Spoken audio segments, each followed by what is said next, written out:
Good morning. This is Sagu kitchen. இன்றைக்கி நம்ம morning mini vlog தான் பார்க்க போகிறோம். காலமாக எழுந்திரிச்ச உடனே முதல் வேலையாக பெட்ஷீட்டெல்லாம் துவைச்சி போட்டுட்டேன். அதுக்கப்புறமா தான் பிரேக்ஃபாஸ்ட் செய்ய ஆரம்பித்தேன்.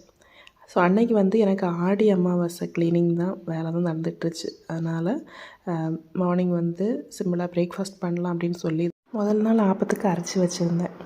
ஆனால் நம்ம ஒன்று நினைக்கிறோம், அது வேறு ஒன்றில் போய் முடியுது. ஆப்பம் பார்த்திங்கன்னா ஒரு ரெட்டிஷ் கலரில் வந்துடுச்சு, வெள்ளையாகவே இல்லை. அது எதனால் அப்படின்னு இன்னும் எனக்கு புரியலை. ஸோ என்ன பண்ணிட்டேன், இன்னும் ரிஸ்க் எடுக்க வேண்டாம் அப்படின்னு சொல்லி பசங்களுக்கெல்லாம் கொடுக்கணும் இல்லையா, அதனால் மாற்றிட்டு அதை சப்பாத்திக்கு ட்ரான்ஸ்ஃபர் பண்ணிட்டேன். சப்பாத்தியெல்லாம் சாப்பிட்டு முடித்ததுக்கப்புறமா அடுத்த க்ளீனிங் ஒர்க்குக்கு இறங்கியாச்சு. ஒற்றை அடிக்கிற வேலை, வீடு துடைக்கிற வேலை, முக்கியமாக அந்த கிச்சன் மேலே இருக்கிற எக்ஸாக்ஷன் ஃபேனர்லாம் க்ளீன் பண்ணி அன்றைக்கி ஃபுல் டே பிஸி டேயாக தான் இருந்துச்சு. எப்படியோ ஒரு வழியாக ஆடி அமாவாசை க்ளீனிங்கும் முடிஞ்சிருச்சு.